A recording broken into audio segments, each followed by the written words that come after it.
E aí, pessoal, sejam bem-vindos a mais um episódio do Desjornalismo Esportivo. O meu nome é Vitor, estou com... Falei, rapaziada, eu sou maçom. Gente, estamos aqui mais uma vez. A gente vai falar dessa vez sobre duas humilhações, né? Duas vergonhas, né?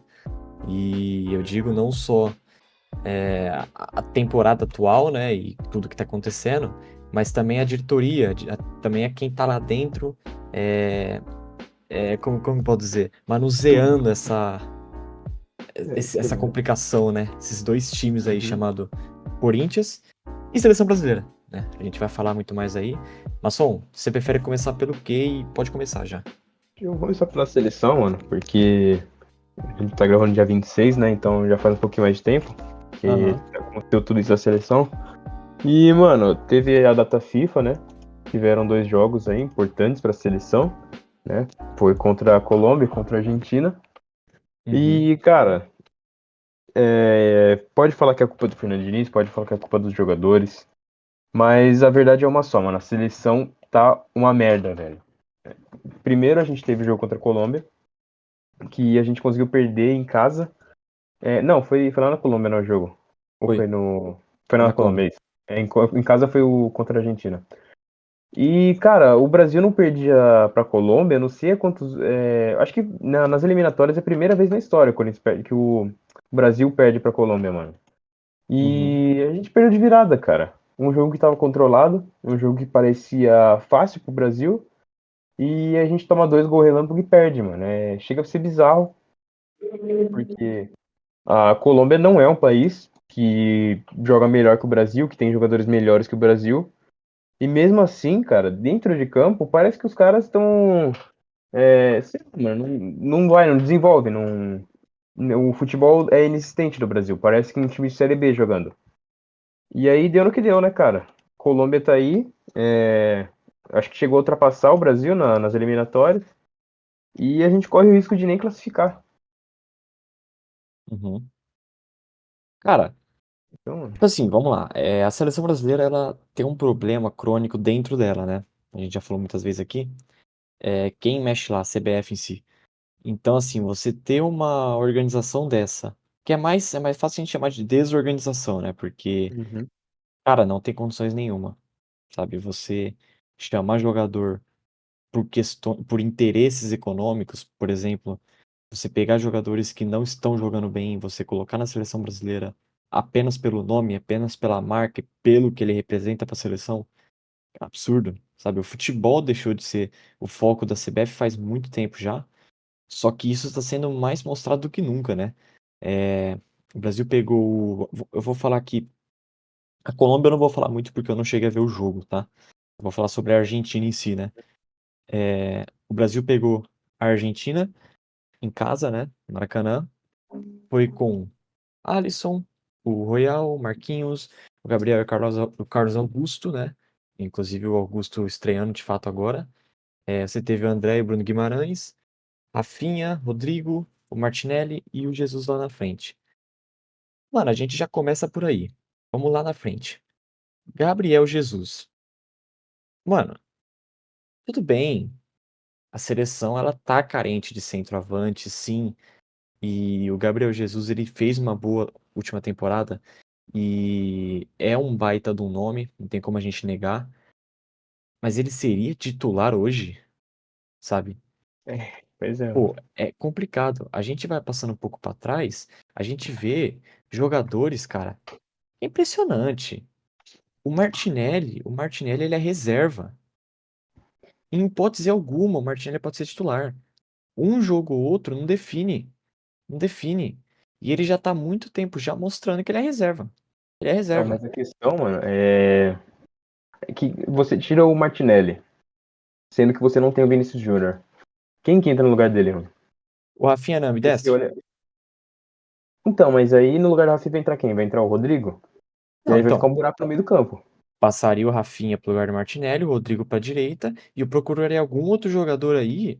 Cara, no meio-campo, mano, você poderia colocar o Veiga mesmo, o Veiga jogando Uhum. mais avançado. Você poderia colocar o Endrick ali, que ele também poderia ajudar nessa, para ajudar o Gabriel Jesus ali, né? Que o Endrick ele não faz só centroavante de fato, mas ele pode também ajudar para armar. O Endrick sabe fazer ponta, então assim, Cara, de verdade, você evita de colocar um jogador novo que acabou de chegar na seleção e que pode mostrar futebol pra apostar em medalhas velhas, que, sabe? Uhum. Mano, vou defender um pouco o Martinelli, porque eu acho que desses dois jogos, ele foi um dos poucos que se salvou. Inclusive, ele fez gol contra a Uhum. Colômbia, mas você tá certo, mano. Não tem como a gente depender de jogador como o Martinelli, como o Rafinha, como o Gabriel Jesus, porque, cara, são jogadores que claramente, mano, em qualquer seleção do mundo inteiro, eles seriam reservas, mano. O problema principal é que a gente olha pro banco e não tem opção, mano. Assim, para você colocar o Martinelli no banco, por exemplo, você teria que fazer uma engenharia aí para colocar algum jogador que, por exemplo, o Veiga, que também, na minha opinião, é um jogador reserva na seleção. Então Uhum. você troca 6 por meia dúzia. Sabe, eu não acho que resolve muita coisa você tirar o Martinelli e colocar o Veiga, por exemplo. Até porque o problema do Brasil atualmente não é nem o ataque, cara. O problema é o conjunto todo da obra, mano. Principalmente a defesa. A defesa, a gente pode destacar, né, que a gente tem o André de volante, de marcação, tem o Emerson Royal, terrível, tenebroso, tem o Marquinhos, o Magalhães e o Carlos Augusto. De todos esses, claramente que o pior é o Emerson Royal. Esse cara não devia nem ter sido convocado, ele é horrível. E aí, de resto, mano, a gente tem o Marquinhos, capitão da seleção, que já não mostra um futebol bom já faz uns 2 anos. Gabriel Magalhães, que eu gosto dele, eu acho ele um bom zagueiro, mas ainda tem suas falhas, não é um zagueiro perfeito. E o Carlos Augusto, que por incrível que pareça, ele é o único que tá se salvando dessa defesa, mano. Lateral que se destacou muito no Monza, né? Agora tá na Inter de Milão. Mas eu acho que por ele ter acabado de chegar na seleção, ser o primeiro jogo dele como titular, não tem como a gente criticar o cara, sendo que ele nem errou tanto, sabe? O principal problema foi o Emerson Royal e o resto da marcação. E o André também, que fez um bom jogo. O André não cometeu grandes falhas. E no geral é isso, mano. Por nós também não tem muito do que reclamar dele. Não, mano, assim, eu imagino, tá? Que eu acho que sim, você poderia colocar o Veiga, porque ele é um jogador que joga de um jeito diferente, sabe? O Rodrigo hoje C10, ele é mano, um jogador absurdo e não tem muito o que a gente falar. Calma aí, já volto. Opa, beleza. Então, seguindo Não, aqui, mano. não, só pra conseguir voltar. Ah, Só sim, pra beleza. conseguir Tem que voltar. você falar mais tempo, É, beleza. não, então. Assim, o Rodrigo ele é mano, um baita de um jogador, sabe? Só que, cara, ele não tem a função de 10. O único Uhum, ali que você poderia tirar que tá na reserva e que faria essa função seria o Veiga. O Veiga, sim. ele seria assim o 10 não de número, mas o 10 em si. E aí eu acho que você poderia colocar ele lá, você passar o Martinelli para reserva e o Rodrigo titular, e deixar o Rafinha e o Rodrigo em cada ponta. É usar o Jesus avançado, mas enfim, aí eu já ainda tenho minhas dúvidas. Indo um pouco ali pra volância, cara, o André eu não tenho o que reclamar, tá? Assim como o Guimarães, eu acho que são jogadores, e aí eu concordo com você. O problema é o todo, o esquema que o Brasil joga, o jeito que o Brasil joga, é um jeito que não favorece. Você vê, por exemplo, que é o estilo Diniz. É o estilo Diniz, sabe?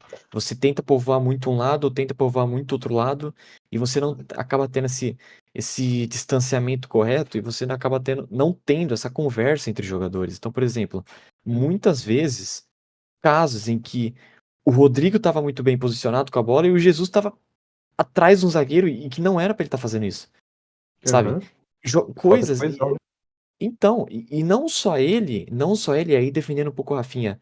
O Rodrigo mesmo fazia isso, sabe? Ele se posicionava em lugares errados. Por exemplo, que o Rafinha precisava tocar, precisava. E você vê que o Rafinha ficava sozinho. Problemas, cara, que vêm graças a esse esquema tático do Diniz. Não só isso, como jogadores tapados, jogadores que não têm noção nenhuma de jogo, sabe? Uhum. Que a gente sabe que tem qualidade, com toda certeza do mundo, mas que falta, né? Indo um pouco pra defesa, cara. Pelo amor de Deus, eu nem falo do Royal, eu nem toco, sabe? Eu acho que só dessa entonação que eu falo já é o suficiente. O Marquinhos, concordo com você também. É a mesma coisa, ele não vem mostrando futebol há muito tempo. O Magalhães foi bem, não tem que reclamar. Agora, o Carlos Augusto, eu tenho as minhas dúvidas, porque assim, foi o primeiro jogo dele, muito bem. Você tem que, de fato, usar jogadores novos, e aí isso eu tô. Mano, eu tô. Eu acho assim, aí defendendo um pouco o Royal, né? Ele é ruim, mas pelo menos você tá testando ele, e você tá fazendo uma. Você tá gerindo ali o Uhum. time e você tá testando se ele vai valer a pena ficar ou não. A gente já sabe que ele não vale, mas enfim. E o Carlos Augusto, cara, assim, eu não vejo ele como um baita de um lateral. Porque pra mim, toda a dividida que ele fazia, ele chegava fazendo falta, sabe? Aham. Eu acho que um bom lateral, um bom marcador é aquele cara que ele rouba a bola. E, mano, mesmo que ele não saiba da continuidade, ele não faz uma falta, ele toca pra quem sabe. O Carlos Augusto, ele não fazia isso. Ele chegava pra roubar a bola e ele fazia falta. Sabe? Tipo, não via Sim. muito uma evolução. Mas é bom testar, tem que testar, né? Uhum. A gente sabe muito bem que existem jogadores muito melhores, como por exemplo o Arana, que deveriam estar nessa Mas ele foi seleção. colocado não, mano. Oi? Eu não entendi nem porque ele não foi colocado, cara. Porque o Arana, da última vez, da última convocação, ele foi um dos melhores, mano, da seleção. Pois é, fez gol hoje, inclusive. Aham. E assim, não dá. E sobre o goleiro, cara, eu acho que o último que a gente pode reclamar é o goleiro, cara. Sim. Porque, de verdade, mano, você pode colocar aí cara, o Rafael do São Paulo. Apesar que o Rafael tá bem, vai. Você vai, por exemplo, vai colocar o Volpe. Pode colocar o Volpe, mano. Ele vai ser o menos É. culpado, cara. Sim, ele vai ser menos Não sei culpado, que ele porque. tome, tipo, 5 gols no meio das pernas. Aí, porra, não tem como defender, mas o Alisson, cara, o gol que ele tomou não tinha como ele defender, sabe? Você pode falar, Exato. o Alisson é chama gol, não sei o quê, mas, porra, não é culpa do cara. Né? Ele não comprometeu em nenhum momento. Exatamente, pô, exatamente. Então, assim, eu vejo essa seleção, cara, que o problema realmente, que nem você falou, é estrutural, sabe? É estrutural. Eu só queria dar uma citada aqui também, um pouco nos jogadores que entraram, né? A gente vai ter, por exemplo, o Nino, que, cara, super apoio. Super apoio. O Nino. Uhum. Cara, um Também pode. puta de um zagueiro completo. Ele tem que jogar, tem que testar esse moleque que ele é bom. É, o Douglas Luiz, tudo bem, testa também, é bom usar o Joelinton também, o Foi Veiga expulso. também. Então, o Joelinton Mas foi, convenhamos que foi injusta a expulsão dele, né? sim, sim, então. Mas foi muito pouco tempo, não deu realmente pra Uhum. ver. E assim como o Nino, por exemplo, não deu pra você testar ele de fato, né? O Veiga entrou Uhum. muito cedo também, muito cedo não, muito tarde. Assim como o Endrick, né? A gente brinca, a gente fala que o Endrick, a gente fala mal do Endrick por ele ser de rival, mas assim, falando sério mesmo, é um baita de um jogador e É tem o que ser melhor centroavante testado. que a gente tem, né? Na seleção inteira, mano, ele é melhor que o Jesus, mano. Então, se fosse pra Realmente. montar uma equipe titular, eu colocaria o Endrick. Realmente, não tem que falar, é exatamente Uhum. isso, tipo, só que aí entra, a gente volta àquela questão, né? Cara, a gente tá falando do Brasil, sabe? É o melhor time aqui da É. América do Sul, sabe? E é o time que tá em sexto, sabe? E, É. cara, a gente sabe do tamanho dessa bandeira, a gente sabe do tamanho da representatividade que o Brasil tem pra América do Sul e pro mundo. A gente consegue montar um time pra ser melhor que a Argentina, cara. O Brasil consegue, mano. Uhum. O que resta é humildade, é Organização, né? você. Isso, é você. Sabe, você deixar de lado isso. Porque, obviamente, a gente sabe muito bem que tem isso na CBF. Por exemplo, Tem. vamos supor aqui. Compara os números do Marcos Leonardo com o Hendrick. O Marcos tem muito número melhor e ele não é convocado. Ele não é nem cogitado a ser chamado. Isso que é Sabe? foda, mano. Sabe, Não o dá pra entender. Paulinho, cara, foi convocado. O Paulinho do Atlético Mineiro, que eu concordei com a convocação, inclusive, porque Uhum. o cara é um artilheiro, né? Não tem nem do que reclamar. Joga muita bola. Mas você compara com outros centroavantes, cara, com outros atacantes, porra, cara, ele não é nem o melhor centroavante do Campeonato Brasileiro. Pois é. Sabe? O próprio Marcos Leonardo tem números melhores. Então, mano, a gente fica nessa crise aí e, bom, a seleção tem. Dá pra listar uma série de problemas, que é essa questão estrutural, mano. A gente pode até falar. O primeiro dos problemas, mano, que eu acho que é uma coisa que a Argentina tem que a gente não tem, que é o craque, mano. A nossa seleção não tem um craque. O nosso craque era pra ser Sim. o Neymar. Só que o Neymar, ele é uma figura controversa. Ele é um cara que se machuca muito, é um cara que não tem nenhuma constância na seleção. Então não tem como a gente se apoiar no Neymar. A Argentina pode se apoiar no Messi, porque o Messi é um cara absurdo, não deve nada a ninguém. E ele tá sempre lá, mano. Ele tá sempre lá, não causa polêmica. E a Argentina ama ele. Diferente do Neymar. O Neymar, ele é odiado. Então não tem como a gente depender do Neymar. Então a seleção fica com essa carência, mano. Porque quem que é o craque da seleção? É o Rodrigo? Não, o Rodrigo não é o craque da seleção. O Vinícius Júnior? Talvez. Mas o Vinícius Júnior tá machucado. Sim. Então, como é que a gente vai se apoiar em alguém? Como é que a gente vai jogar a responsabilidade pra alguém? O nosso capitão é o Marquinhos. Mas o Marquinhos, porra, Mesma ele coisa que tá lá nada, o capitão. então, sei lá, meio bunda mole, cara. Então, aí a gente vai até pra outro ponto, que é a falta de liderança. Não tem ninguém pra liderar esse elenco, mano. Não tem ninguém É, que você fala, porra, esse cara é o capitão, esse cara é o foda. Sabe? Não tem ninguém com essa moral na seleção. Parece que é é, tudo um bando de pé rapado que tá jogando bola.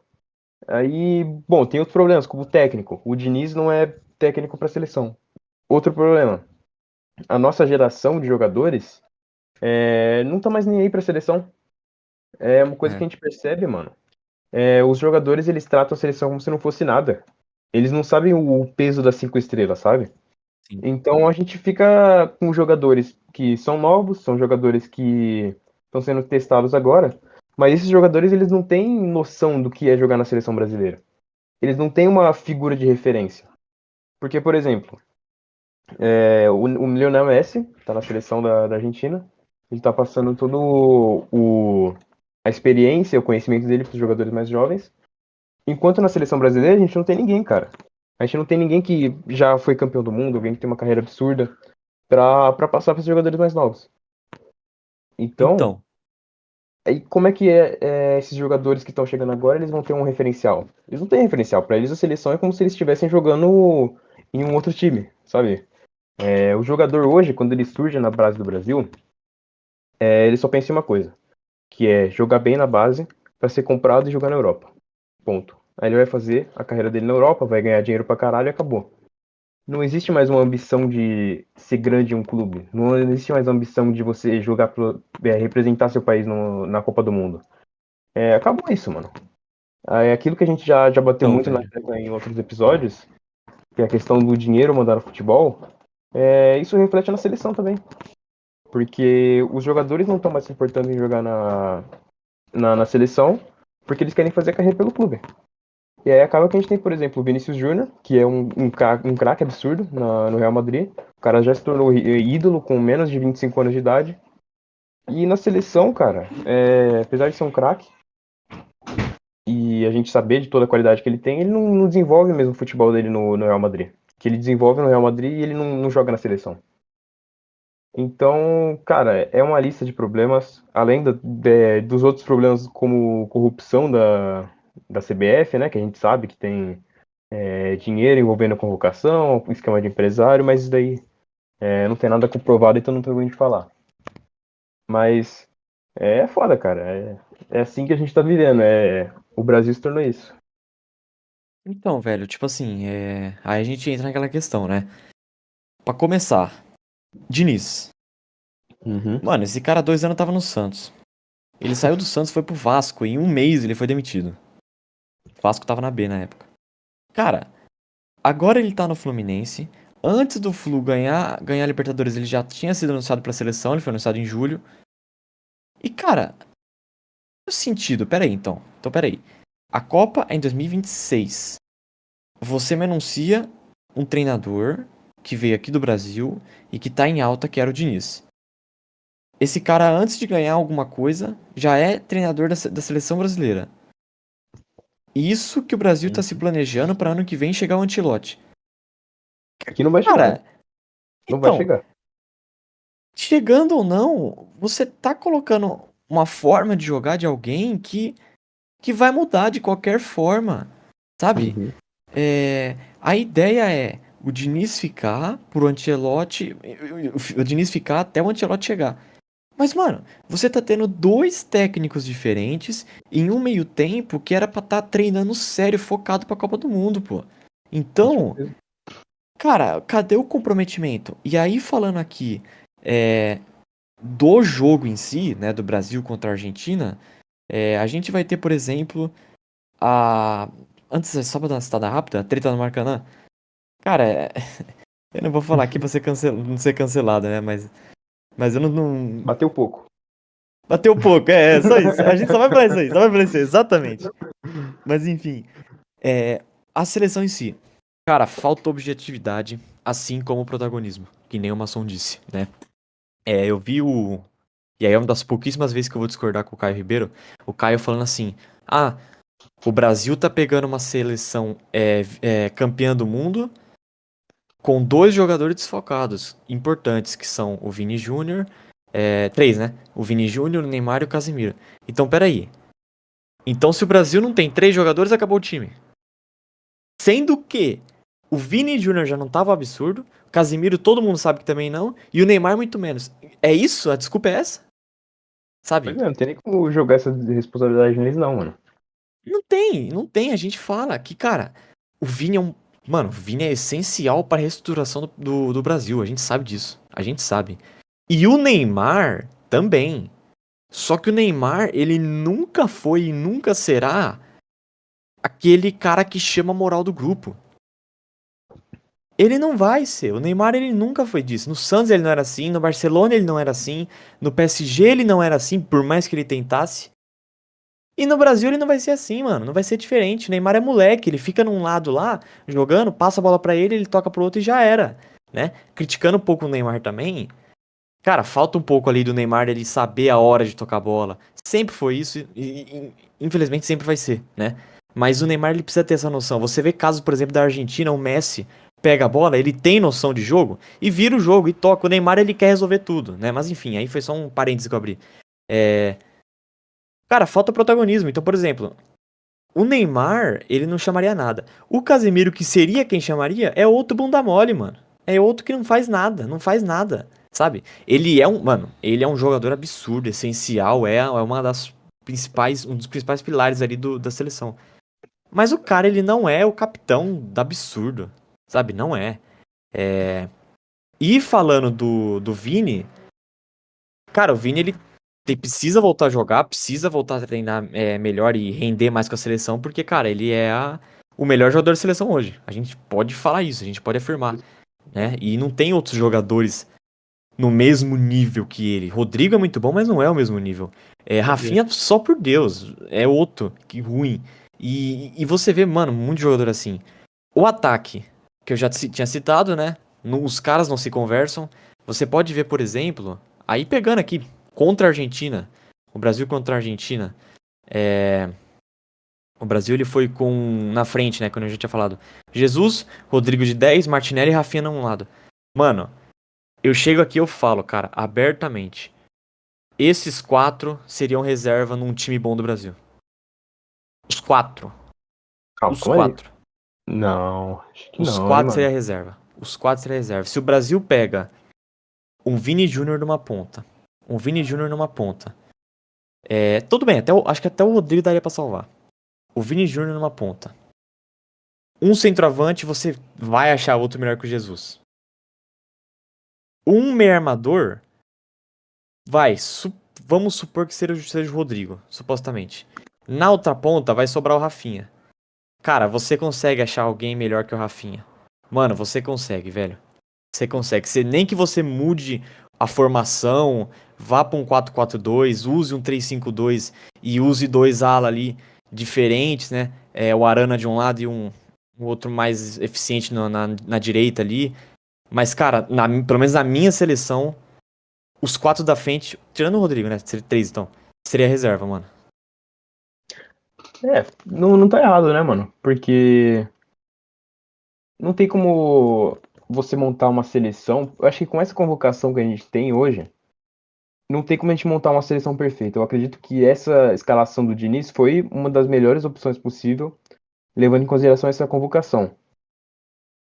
Porque, por exemplo, vamos olhar o time que a gente tem em mãos agora, né? Com o Renan Lodge, com o Bremer, com o PP no banco. E aí, o que você mudaria no ataque? Você já falou, né, que você colocaria o Rodrigo ali na ponta, tiraria o Martinelli e colocaria o Veiga. Mas esse seria o seu veredito final pra fazer um esquema de ataque? Mano, foi o que eu falei, eu iria com. Ó, eu iria. A gente poderia mudar mais pra frente. A gente poderia conseguir mudar mais pra frente. Eu só iria. Eu iria do quê? Como que eu iria? É. Rodrigo numa ponta. É. Com o que a gente tem em mão, né, agora? Uhum. Tá, então Rodrigo numa ponta, Endrick em outra. É, eu colocaria o Paulinho de centroavante e o Veiga armando. Cara, eu iria Ótimo. sim. Eu iria sim, porque, sabe, Seria, pelo tipo, menos pra testar, é ótimo, mano. mano, porque a gente até fala, pô, mas é muito alternativo, né? Uma parada muito arriscada. Mas, mano, fala pra mim, qual foi o último jogo que o Rafinha e o Jesus, o Martinelli, esses caras renderam, mano? Rodrigo também. Sim, Sabe? sim, mano. O Martinelli, o último jogo foi contra a Colômbia, mas, assim, foi o único, né, que eu me lembro. Então, tipo, você vê, mano, a gente tá numa questão que a gente não pode priorizar nome. Esses caras têm mais nome, mas futebol aonde? Cadê? Às vezes os reservas têm mais vontade, tá ligado? Um Paulinho no Galo, o cara teria muito mais empolgação do que um Rafinha que tá no Barça. O cara já tá em tese feito, digamos assim.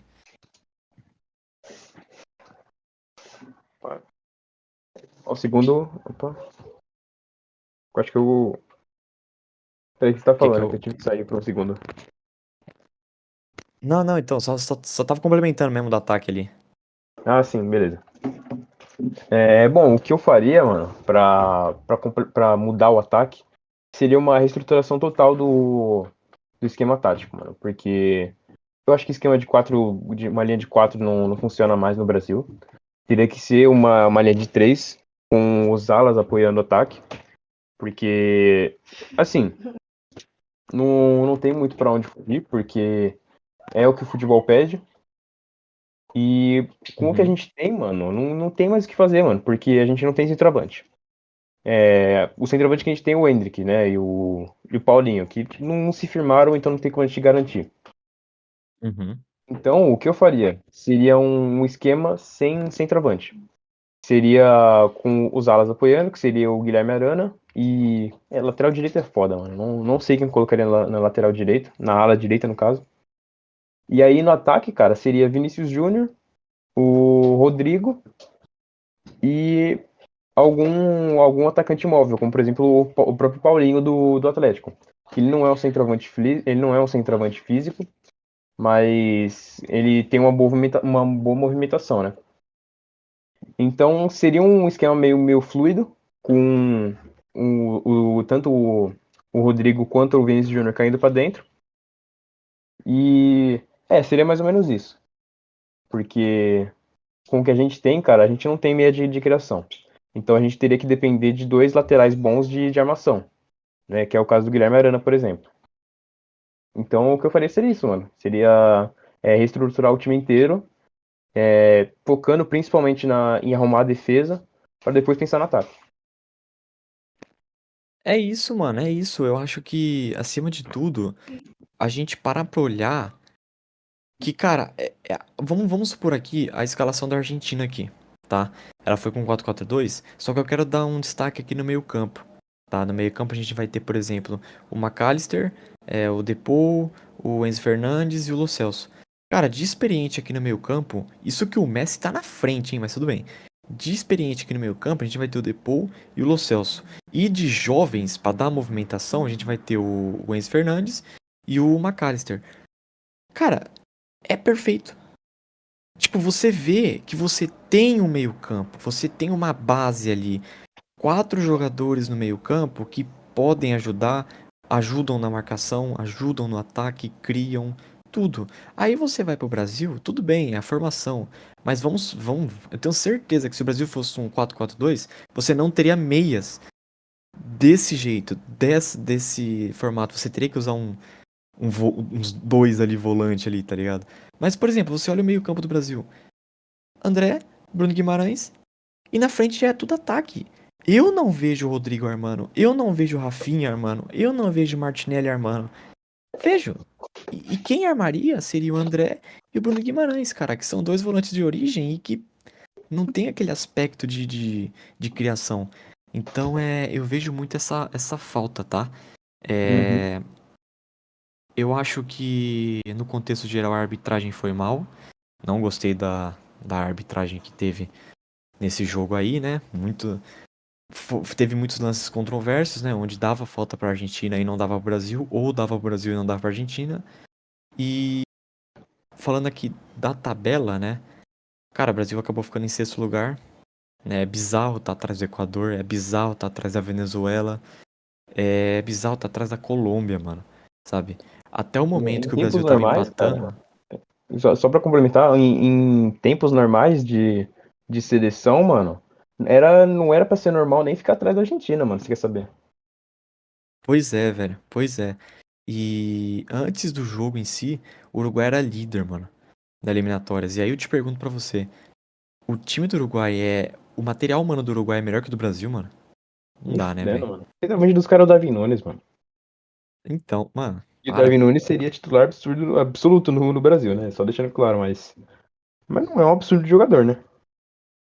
Então, você até pega, mano, jogadores bons. Você tem. Mano, com certeza, você tem muito jogador bom e jogadores assim que estão em alta, né? E eu digo em alta no quesito de nome em si, né? Você tem, por exemplo, o Araújo, zagueiro.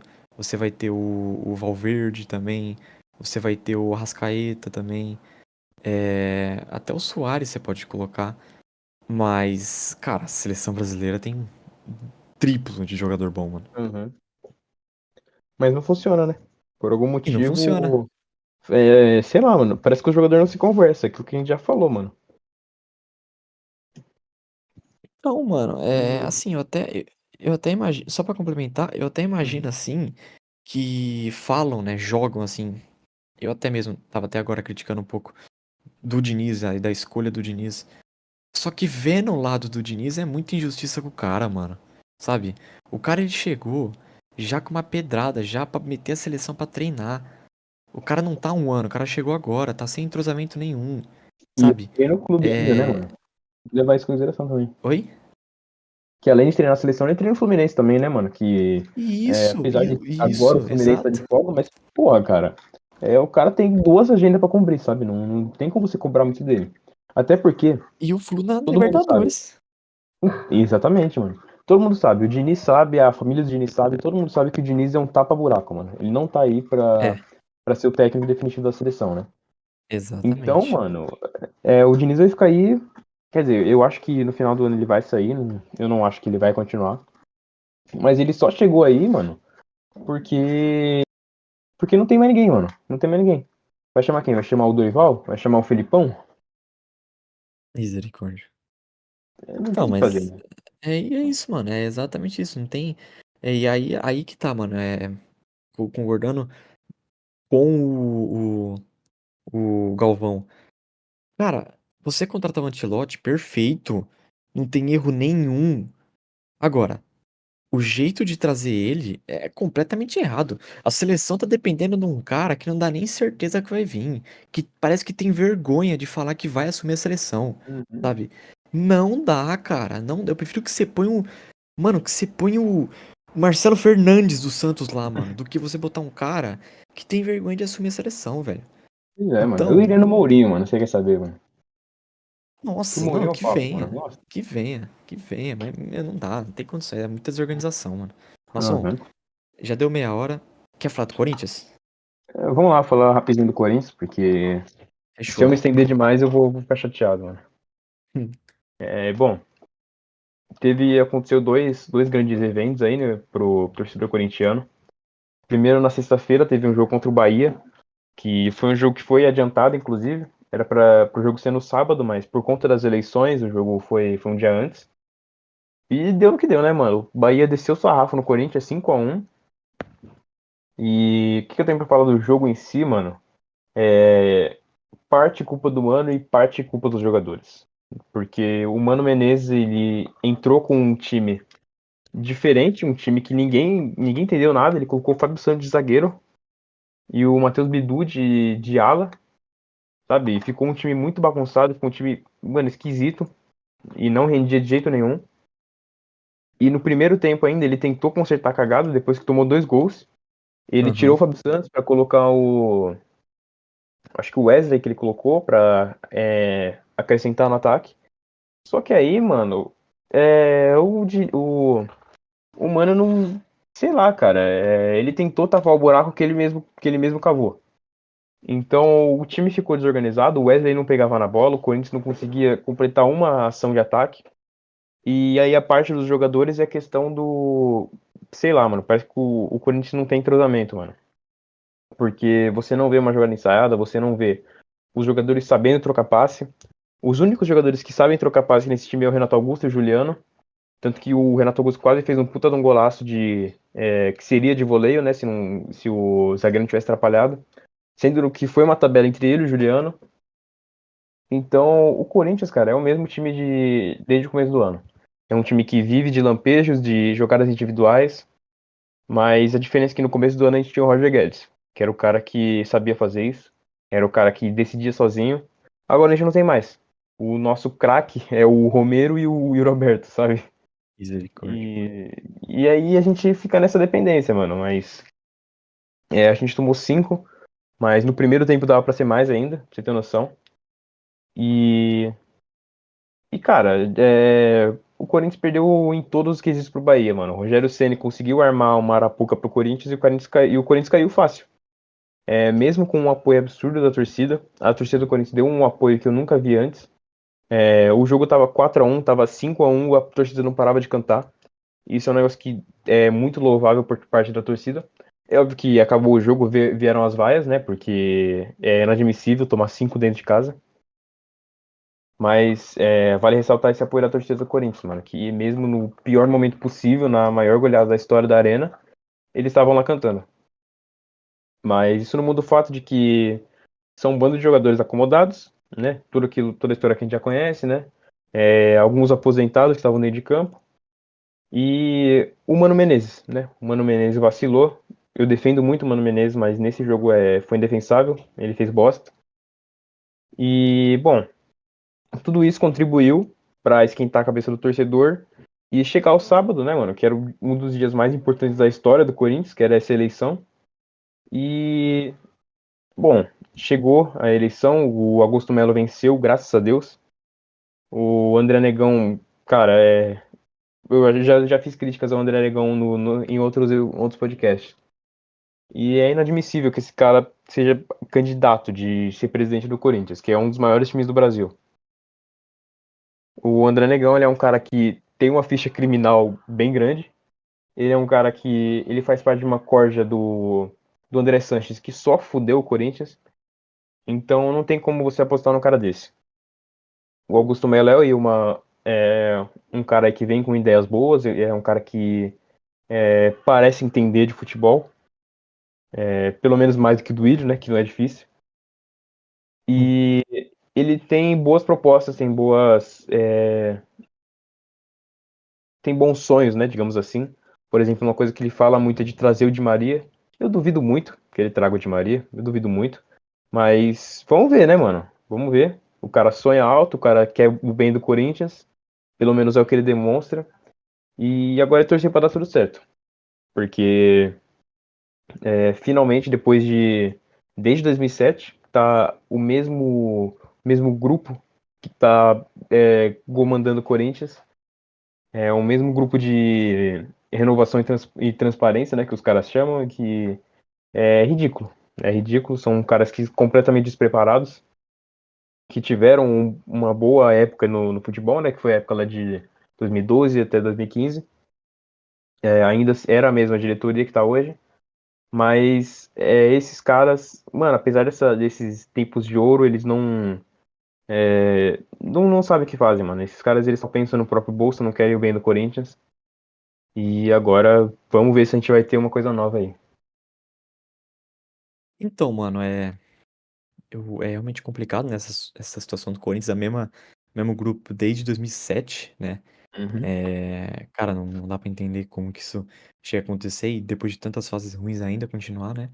Mas, enfim, é realmente bom ver Corinthians dando essa volta por cima. Falando aqui sobre a tabela, cara, o Corinthians que a gente sabe que o elenco que tem não é pra disputar rebaixamento, cara, Uhum. tá disputando, tá?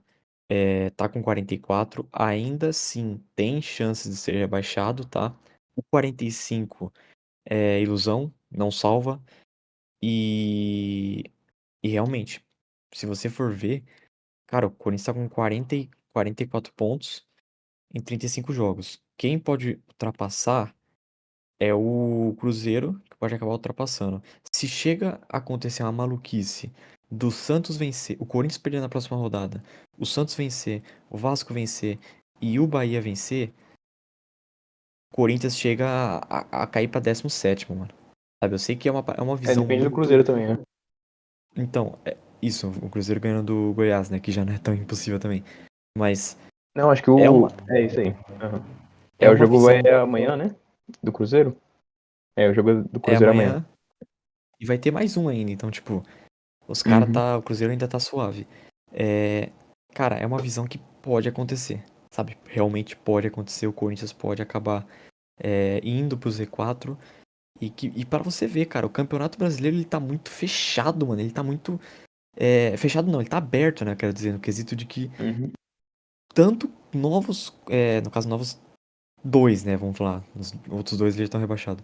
Novos dois times podem aparecer no Z4, estando entre eles Goiás, Cruzeiro, Bahia, Vasco, Santos e Corinthians, que são os times que ainda disputam, e times que podem ganhar o campeonato, né? Como Palmeiras, Flamengo, Botafogo, Galo, Grêmio e Bragantino. O Fluminense já não, Uhum. não consegue.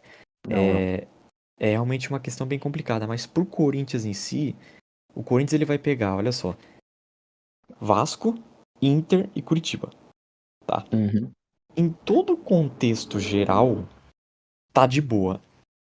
Por Mano, quê? mas é negócio, mano, que você não pode prever nenhum resultado do Corinthians, mano.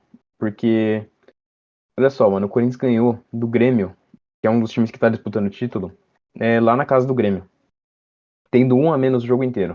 O Corinthians venceu. E aí, bom, ninguém esperava, foi um jogo absurdo. E o jogo seguinte foi contra o Bahia, dentro de casa, o Bahia brigando contra o rebaixamento, o Corinthians vindo de uma vitória heróica contra o Grêmio, e toma 5. Como é que você vai prever alguma coisa desse time? Ah, não, sim, Sabe? realmente. Então, qualquer um que olhasse essa sequência do Corinthians ia pensar, bom, perde do Grêmio e pode ganhar do Bahia. Aconteceu o contrário, o Corinthians ganhou do Grêmio e tomou um sarrafo do Bahia, sabe? Então, é por isso que eu não tento nem prever, mano, o que vai acontecer nesses próximos 3 jogos. Eu espero que aconteça o melhor, né, obviamente, porque eu sou torcedor do Corinthians, mas não tem como, mano. É muito imprevisível, muito imprevisível. Eu falo assim que, mesmo que seja imprevisível, você olha de uma maneira diferente. Porque o Uhum. Vasco é um adversário em tese fraco. O Curitiba é um adversário em tese fraco. Tô falando em tese porque podem E o Inter surpreender. pega em casa, né? E o Inter pega em casa. Então, assim, cara, são 3 jogos que o Corinthians ganharia. Sabe? Eu falo isso, mesma coisa que se fosse com o Santos. Uhum. Não é um Fluminense, não é um Fortaleza que ainda tenta disputar ali na frente, não é um Grêmio, não é um Galo, não é um Flamengo da vida, não é. São times que disputam rebaixamento. O Vasco disputa rebaixamento, o Curitiba disputa rebaixamento, e o Inter é o Inter. O Inter não tem muito que você falar, nossa, esse time é um absurdo. Então, assim, eu imagino dessa forma. Porém, qual que seria o problema disso? Cara, o Vasco é um time que ele tá tentando sair da zona. Ele vai seco pra ganhar do Corinthians em casa ainda. O Curitiba é muito difícil escapar. Seria o jogo mais tranquilo do Corinthians em si, né? Mas, porque eu lembro até, se eu não me engano, semana passada, retrasada, o Curitiba, ele precisava ganhar 9 jogos seguidos e o Santos precisava perder todos pro Curitiba ultrapassar o Santos. Tipo assim, era uma parada muito absurda. Então, tipo Pois assim, é. e o Santos tá disputando o Z4. Então, tipo assim, o Curitiba praticamente já tá rebaixado, né? A gente pode dizer. Já foi. Eu acho que o Curitiba perdeu ontem pro Fluminense e já tá 100% rebaixado. Então, meu, o Curitiba esquece. É o jogo mais tranquilo e é o jogo pro Corinthians chegar e ganhar, sabe? Não tem como pensar outra coisa. Porém, se ganhar antes, tá suave. Aí entrega esse jogo que nem Santos e Cuiabá foi em 21, né? Eu fiquei puto porque o Santos é, jogaria em casa, né? Jogaria na Vila, tava com a torcida inteira e os caras entregaram porque já tinha acabado o campeonato, sabe? Não disputava mais nada, mas Uhum. ainda assim, mano, você fica meio com o pé atrás, mas enfim. É, acaba realmente sendo bem complicado pro Corinthians. O Corinthians ele tem um time que ele é um time é, dividido em si. Você tem muito moleque de base, mas você tem muito jogador experiente. Porém, parte dos experientes são jogadores que já estão ali um tempo exagerado ali, sabe? Não era pra eles Uhum. estarem ali.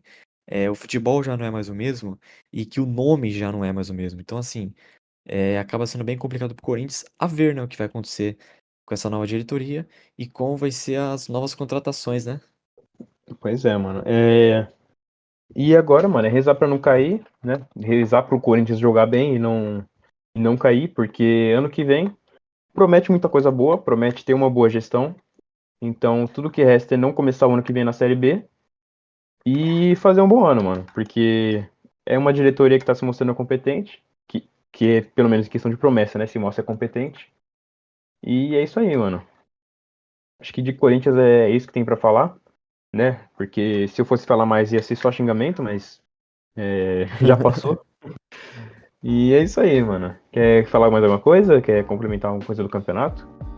Não, é isso mesmo, mano. É isso mesmo. Eu só queria complementar mesmo que, cara, é incrível como que são dois times grandes, né, no cenário Uhum. mundial e nacional e ainda assim você vê casos acontecendo de diretoria comandando de forma errada, sabe? Diretoria que É.